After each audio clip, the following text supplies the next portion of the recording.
प्रेमी सज्जनों, देखिए बड़ा ही आनंद आ रहा है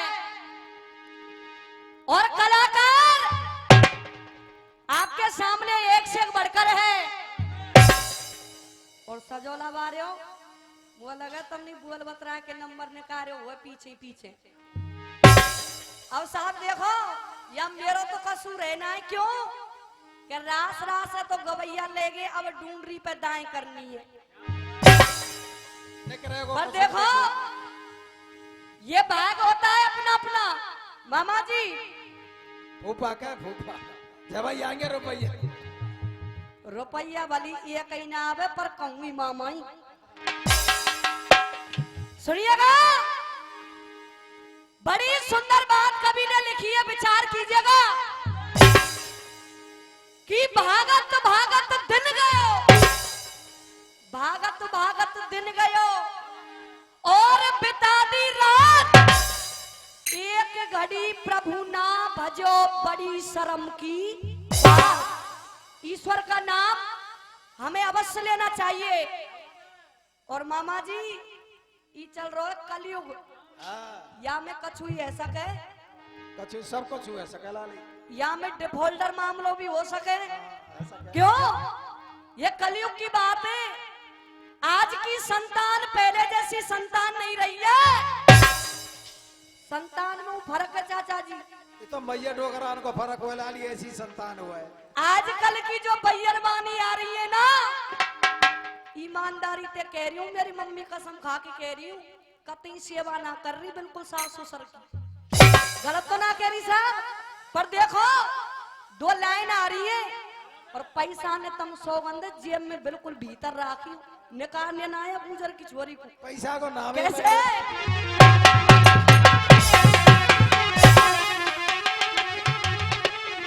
लिखा और कलयुग छाई रयो भरमार। और सजोला बारे कह रही हूँ, गवैया बहुत आए गाय, पर सुनो अब ऐसे समझ लीजिए जैसे ग्लूकोज की बोतल चल रही है। हाँ क्यों?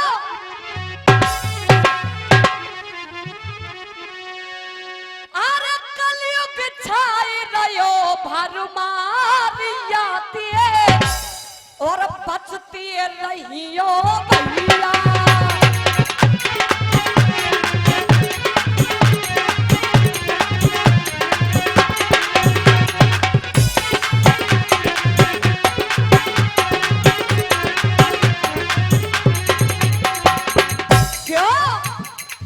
गौर करना शब्दों की तरफ। चाचा जी याते बचती रही हो चाचा, कहना याते बचती रही हो भैया, याते बचती रही हो भैया।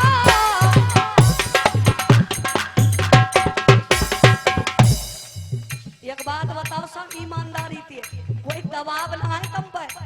इन 10-10 के रुपया ने कोई बात हाथ में चलाए का चक्कर है? 51 रुपए का सम्मान ये हमारे चाचा जी सब, ये जो भी कमेटी के मेंबर वो दे रहे हैं। अगर मैं किसी के पैसे ना बोलूं तो बुरा मत मानना, क्योंकि समय के अनुसार चलना है। कहना कैसे है? याते बचती रही हो भैया,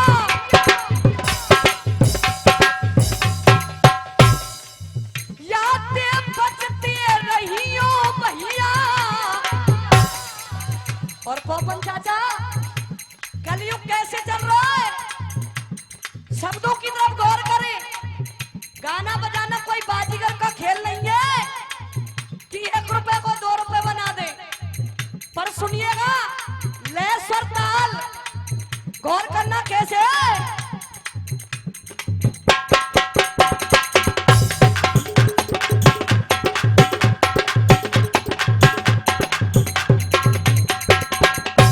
कहना कलयुग की अजब कहानी,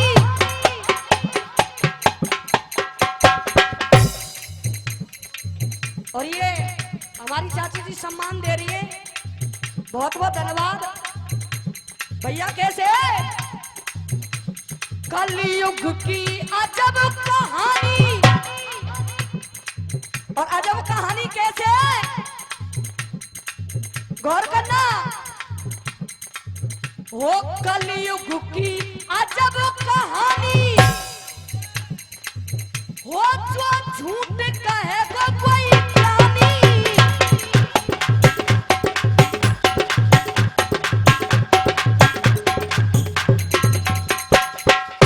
ये बार बार सम्मान आ रहा है, बहुत बहुत धन्यवाद देना चाहूंगी। और कहना चाचा जी हमारी बैयरवानी बैठी है ये, और ईमानदारी से कह रही हूं, कल के गवैया को गारी दे रही है। क्यों?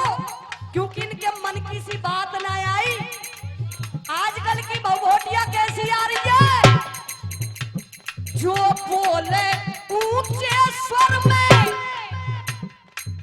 वही की बात तो चलेगी घर में। गलत तो ना कह रही साहब।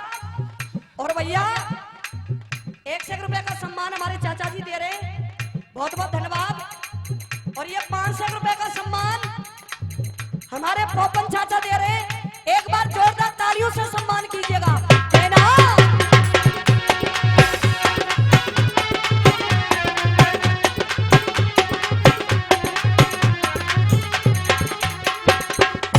कहना हो क्या नित्य कहते गमारी जाते, बचते रहियो भैया।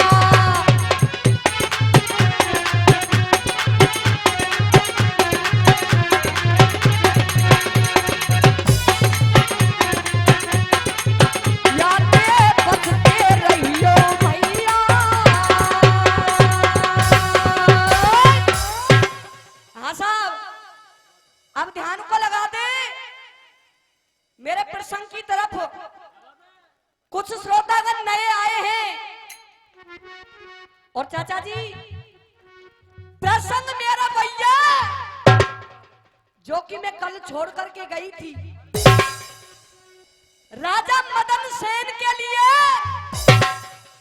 उसके पिता चंद्रगुप्त ने 12 वर्ष का देश निकाला दे दिया। मदन सेन अपनी रानी को लेकर के बियाबान जंगल में आ गए।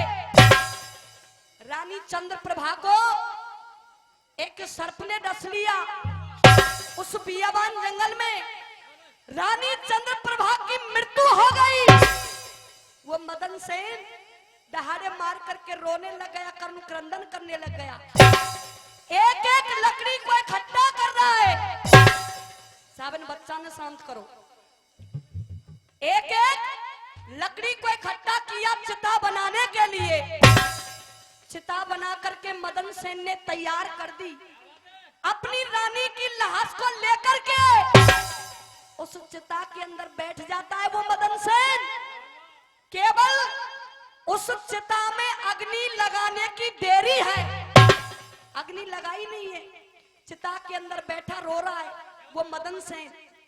उसी बियाबान जंगल के अंदर भोले बाबा और पार्वती दोनों घूमते घूमते जा रहे थे। रोने की आवाज सुनी तो आज वो उमा जी जवाब दे रही है कि जोर की जाने चीख सुनी, जोर की जाने चीख सुनी, थम गई शैल कुमारिया और ध्यान उमा को गयो वहां पे जाहू के उठे बड़ी भारी है। हाथ जोड़ के कहे पार्वती निक रुक जाओ डमरू बारे, और यह रुदन के काम में करारे। जैसी रोने की आवाज सुनी आज वो पार्वती और किस प्रकार से जवाब देने लगी भोलेनाथ के लिए। कैसे?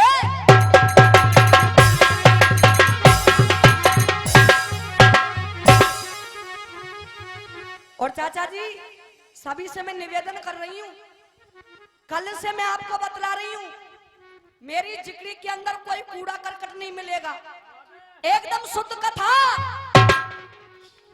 आज किस प्रकार से वो पार्वती भोलेनाथ से एक बात कह रही है, कैसे?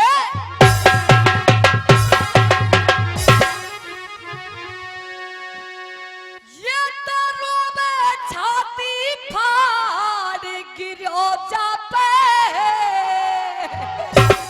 ओ महाराज, इस बियाबान जंगल के अंदर किसी की रोने की आवाज, आखिरकार ये दुखी इंसान है कौन? कहने लगी कैसे?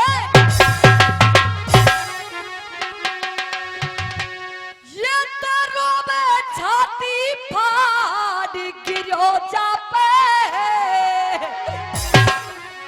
और पहाड़ी अरे त्रिपुरारी और मुझे तो ऐसी। कौन कह रही है यह बात है? बोलो कछु। सैल कुमारी ते बुआ कह रही है। इनने तो ध्यान है, पत्तम ते पूछती रहूंगी, बिल्कुल होश हवास में बैठी हूँ। कैसे? अरे वो तो ऐसी अरे लग रही कि मर गई है घर वाली।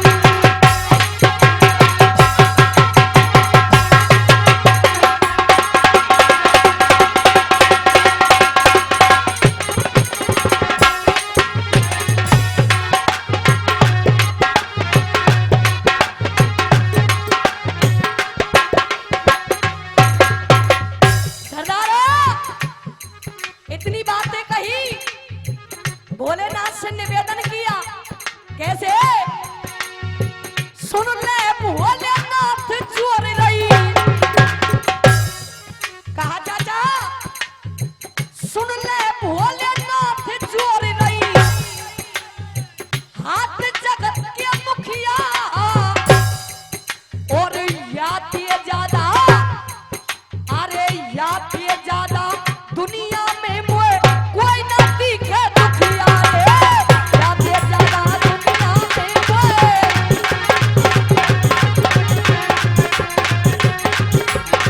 कोई ना दिखे दुखिया।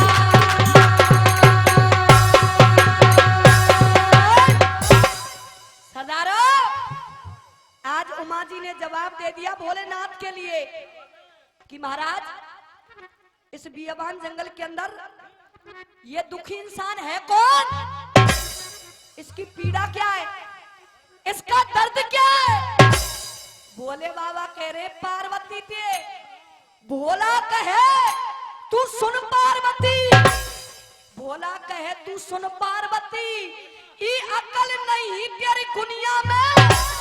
और कितने मरती है कितनी जीती है रोजाना या दुनिया में। तू तो सबकी करे सिफारिश, तू तो सबकी करे सिफारिश, नई ज्ञान विधि को तोकू और पार्वती यहाँ आफित रुक जाएगी। जब ये जवाब दिए, लेकिन पार्वती जिद पर अड़ी हुई है और कह क्या रही है चाचा जी, सुनिएगा कैसे?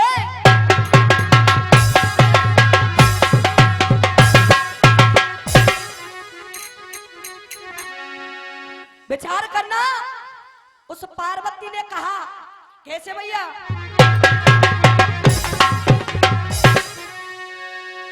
और कहे पार्वती तुम यहीं रहो। ओ महाराज, मैं इस दुखी इंसान के पास जाना चाहती हूँ, इसकी पीड़ा जानना चाहती हूँ कि आखिरकार इस बियाबान जंगल में चिल्ला चिल्ला करके रो क्यों रहा है। कहने लगी,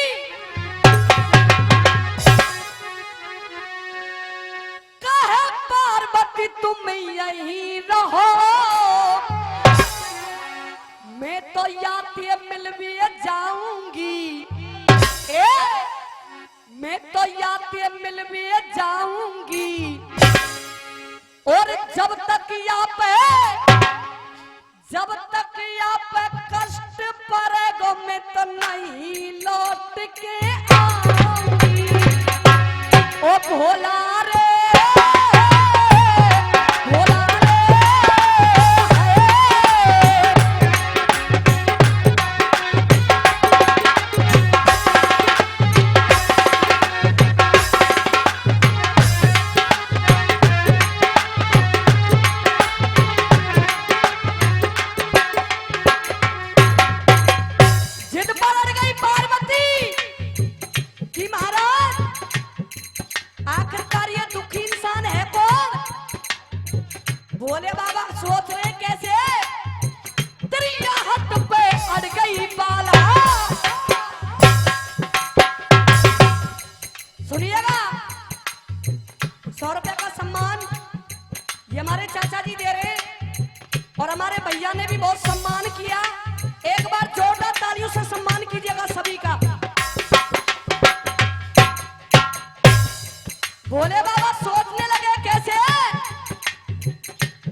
भोले बाबा कैसे कह रहे ताऊ जी पार्वती से, तेरे मन की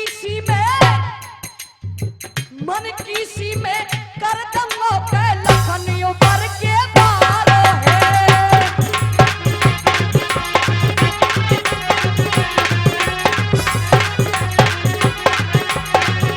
ओ भोला हो भोला रे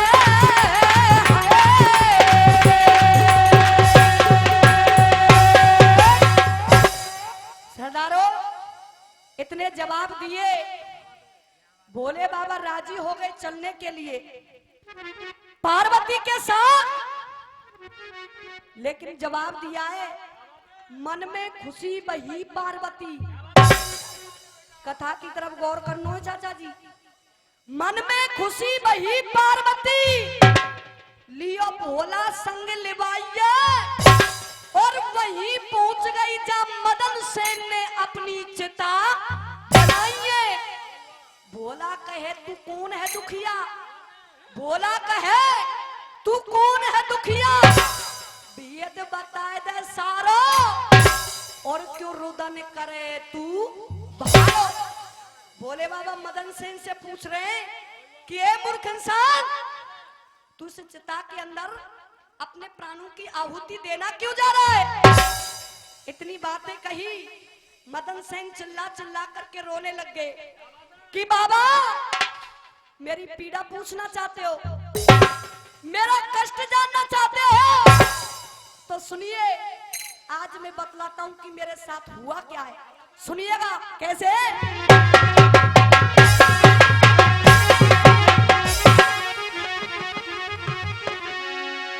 कहा बाबा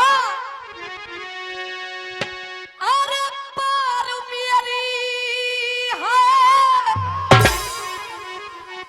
चाचा जी जिकड़ी अगर जिकड़ी के स्तर पे गाएंगे ना, मेरी मम्मी कसम कह के कह रही हूँ फेफड़े फट जाएंगे।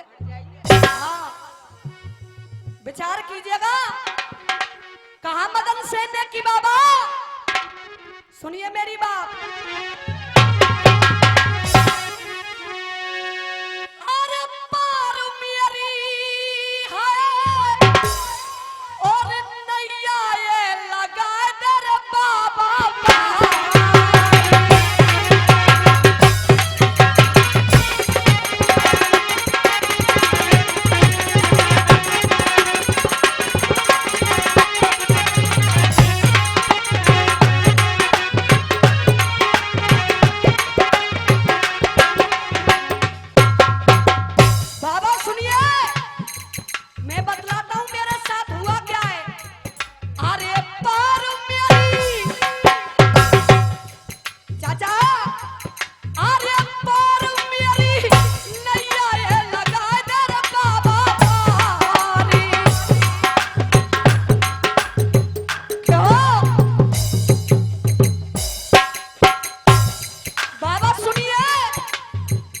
जवाब दे रहा है वो मदन सेन, चिता के अंदर अपनी रानी की लाश को लेकर के बैठा है और कह रहा है बाबा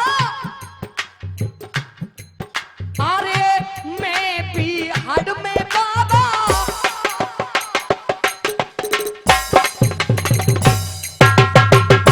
ताऊ जी कौन सी बात कही, ये रे मैं भी हड में बाबा, एक लो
एक बार जोरदार तालियों से सम्मान कीजिएगा भाई साहब का।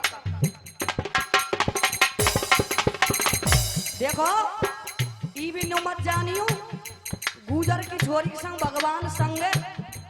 अब ये भैया आए, इनको भी सुनाए के जाऊंगा, दाम लेके जाऊंगी। हाँ है ना? मैं भी हर में बाबा एक लो फंस गो, और मेरी रानी को एक बिसिया रे दस गो।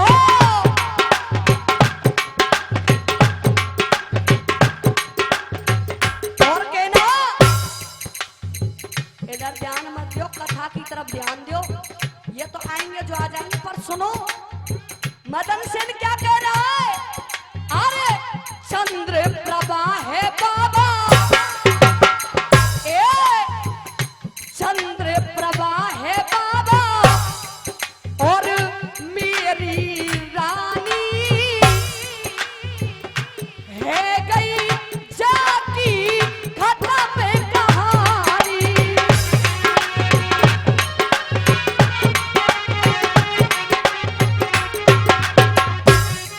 और कहा बाबा,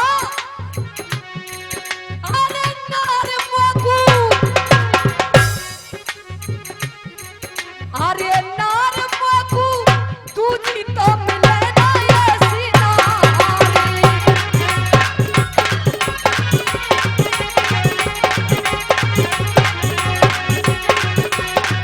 तुझी तो मिले ना ऐसी नारी। अब मेरी सुन इंद्रेश, एक इनके गांव ते चाहे राबजी नंग लगा लियो, चाहे इनने लगा लियो, एक छोरी पड़गी 16 पड़गी। हमारे गांव को छोरा देख में चलिए। अब वहां कोई छोरा ना मिले, 16 पड़े वहां ते फोन है, हेलो काका, बस 16 पड़े कोई छोरा ना है। जो बेवकूफों को छोरी कुआरी राखो, 2 देख लियो, 8 पड़े, छोरी कुआरी ना रहेगी, फेरा पड़ जाएंगे चौके। 2 को दिया है छोरी।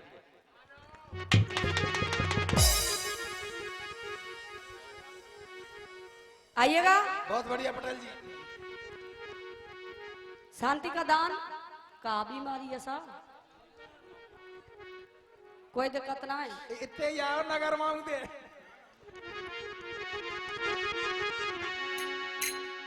देखिए हाँ बेटी का बहुत बढ़िया, धन्यवाद।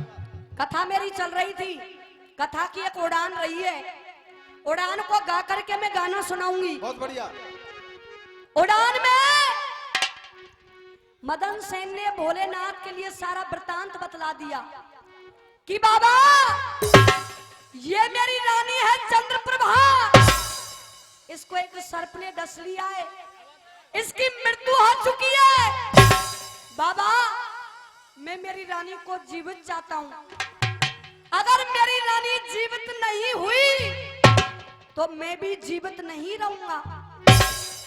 भोले बाबा कह रहे हैं कि तुम जानना चाहते हो कि तुम्हारी रानी की मृत्यु क्यों हुई है।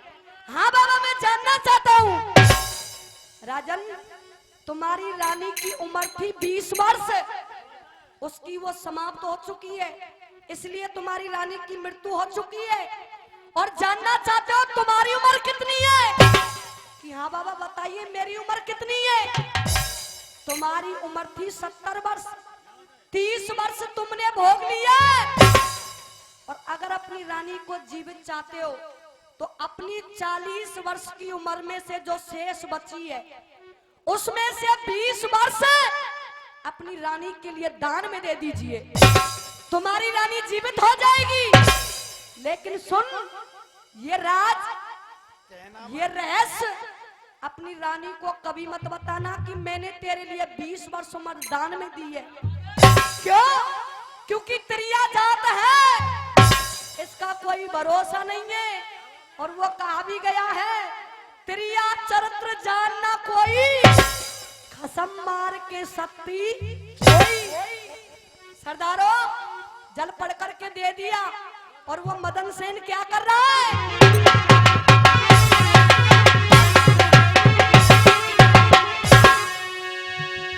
अरे छिड़क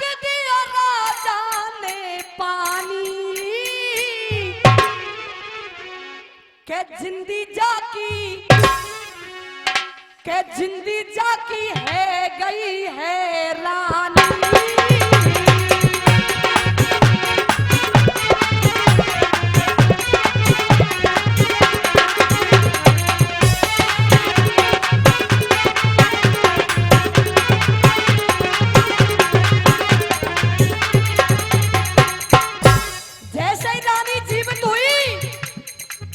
अपने राजा मदन सेन से क्या कह रही है? पिया से बोल रही बेना,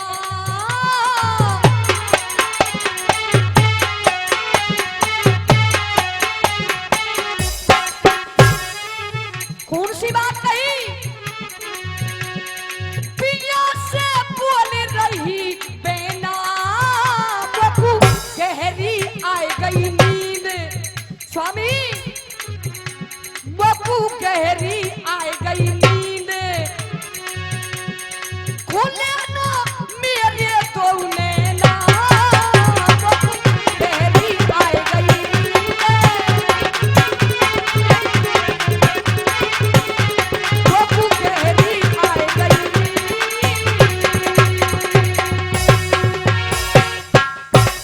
सुनिएगा गाना, और गाना चाचा जी रागनी की कह रहा हूँ जो सुना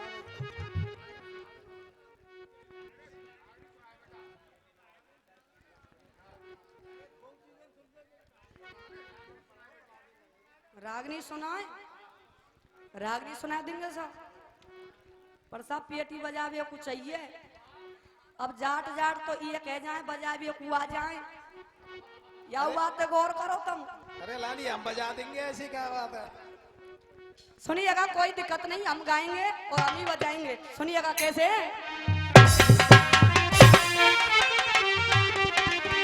ज्वाला जी आ जाए, ज्वाला जी। और इसी बीच ये 500 रुपए का सम्मान आदरणीय बड़े भाई राजेंद्र सिंह जी चौधरी आशीर्वाद रूप में दे रहे। एक बार जोरदार तालियों से सम्मान कीजिएगा। याद मार दियो तुम जो कह रहे ना कि जाट जाट ये कह जाइए जाट है।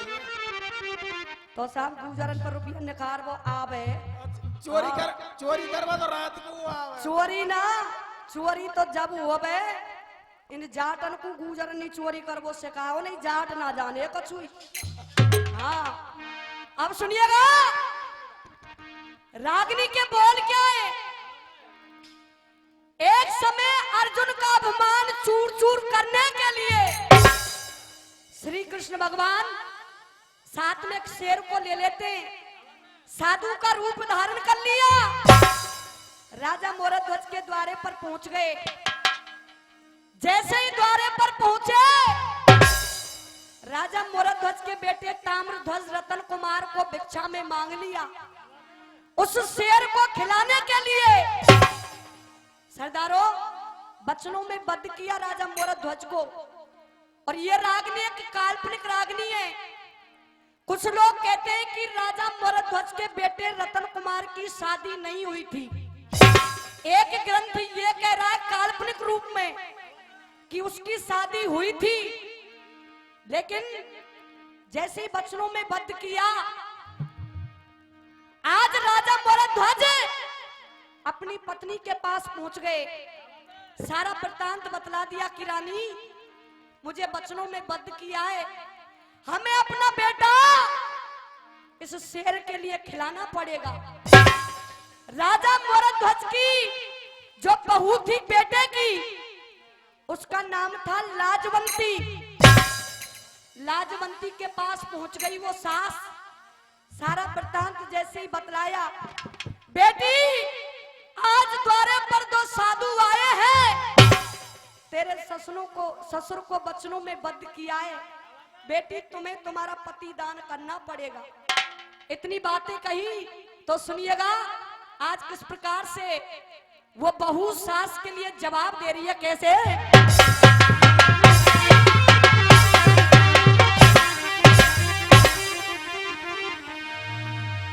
कहा, अरे हो मत मते और जुल्म करे मेरी सास नास खोदे और घर का करना चाहे जुल्म करे मेरी सास।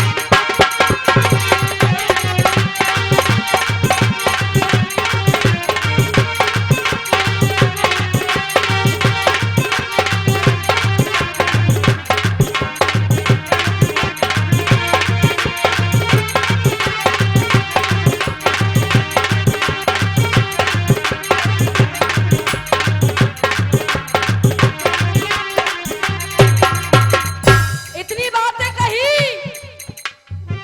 प्रेमी सजनों, सुनिएगा उस सास के बोल के आए बेटी, सुन मेरी बात कैसे।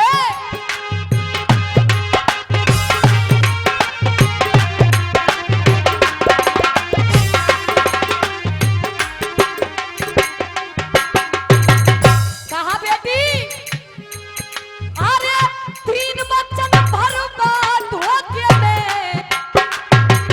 ओ बेटी 3 बच्चन भर धोखे में और फिर पाछे फकीर मांगे। फिर राजपाट चाहते कोन्या, अरे राजपाट चाहते कोन्या, ना दौलत जागीर मांगे। हिर शेर ने जिम्मा बन खातिर बेटे का शरीर मांगे। शेर ने जिम्मा बन खातिर,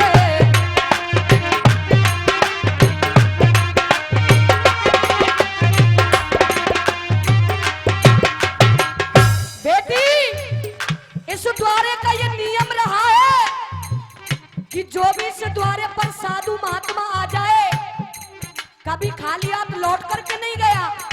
अब सुनिएगा उस बहू के बोल क्या है कैसे।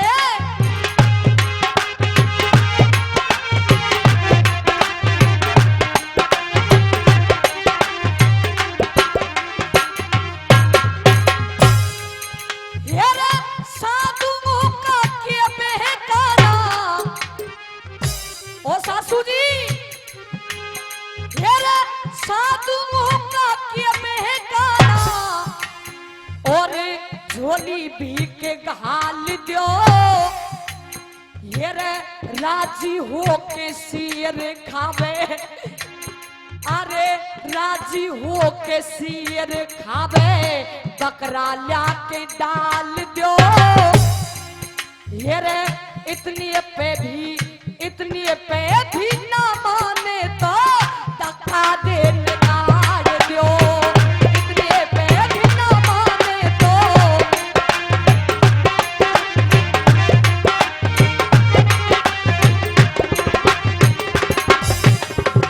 सरदारा, बहू ने जवाब दे दिया कि सासू जी उसने मेरे पति का मांस दान में मांगा है। अगर उसने मेरे पति का मांस दान में मांगा है तो सासू जी सुनिए, किसी पशु का मांस दान में दे दीजिए, केवल मेरे पति का मांस दान में क्यों। इतनी बातें जब उस सास ने सुनी कि पशु के मांस की बात कर रही है बेटी, सुन मेरी बात कैसे।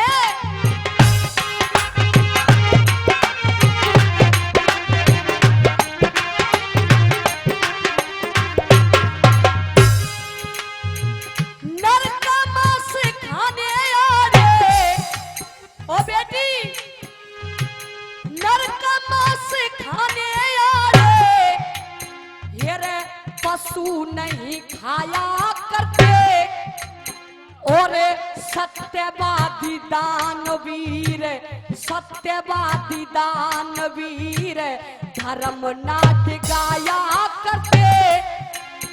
ये रे घरिया ये साधु संतों ने धक्का ना लगाया करते। घरिया ये साधु संतों ने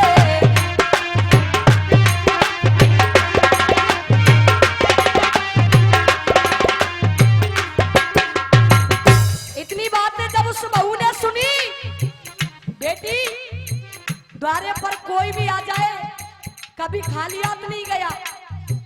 लेकिन वो बहू जवाब दे रही है, बेटे ने मरवा की रे सासू, और घर की बन जावेगी ठेके। और सासू जी ये रे हाथों की मेहंदी ना छूटी, क्या हाथों की मेहंदी ना छूटी, दिल में करके ख्याल देख, और किसके ऊपर उम्र कटे मेरी छाती ऊपर हाथ टेक, किसके ऊपर उम्र कटे मेरी छाती ऊपर हाथ टेक।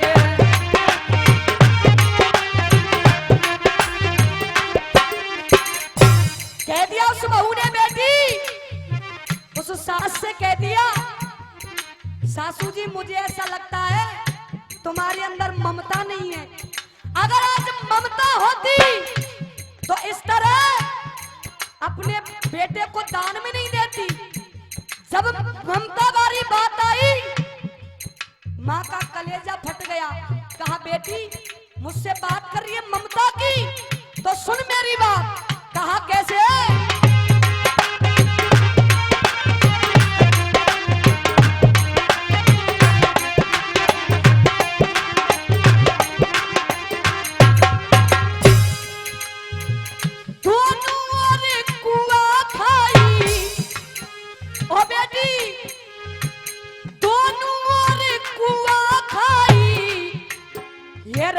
सब तरिया का ख्याल री, और एक तरफ बेटे की ममता, अरे एक तरफ बेटे की ममता, धर्म का सवाल री। और बात करती है ममता की, 9 महीने तक रखा गर्भ में तुझसे प्यार लाल री, 9 महीने तक रखा गर्भ में।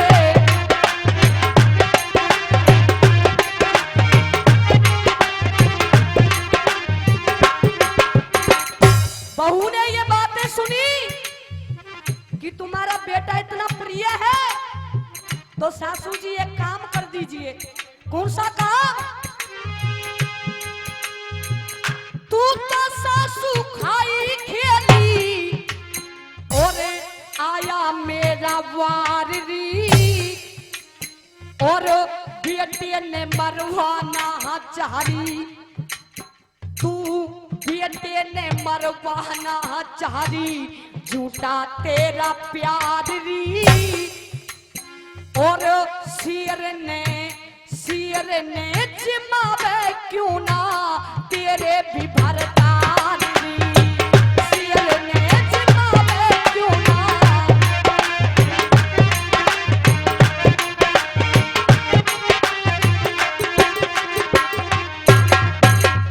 ये बातें कही, अंतिम कड़ी आ रही है, और अंतिम कड़ी में माँ का कलेजा फट गया। बहू ने कह दिया सासू जी अगर अपने बेटे से इतना ही प्यार है तो ऐसा कर, तेरे पति को उस शेर को खिलाने के लिए दान में दे दे। ये बातें कही, सुनिएगा उस सास के बोल कैसे?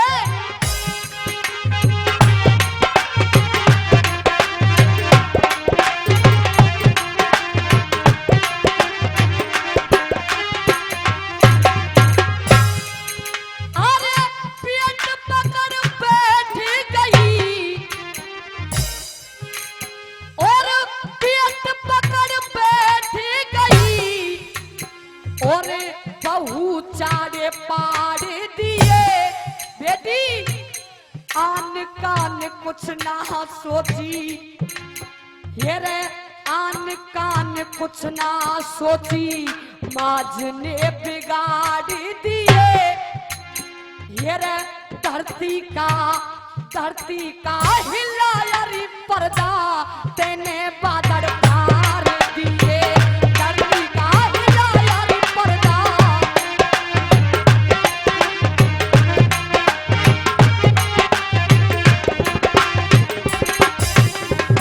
बेटी तूने आज जुल्म कर दिया, लेकिन वो बहू कह रही है सासू जी इससे अच्छा एक काम कर दीजिए आप। कौन सा काम? देख के जहर मार तेरी मने, अरे देख के जहर मार तेरी मने, और क्यों मेरे से वैर करे, और सुर का सुरैया पूरन ना दुश्मन पे खैर करे। और अगर रागनी अच्छी लगी हो तो मेरे लिए नहीं उस कवि के लिए सम्मान चाहूंगी। सुर का सुरैया पूरन ना दुश्मन पे खैर करे, हेरे हरे राम पे इसलिए पे बजरंग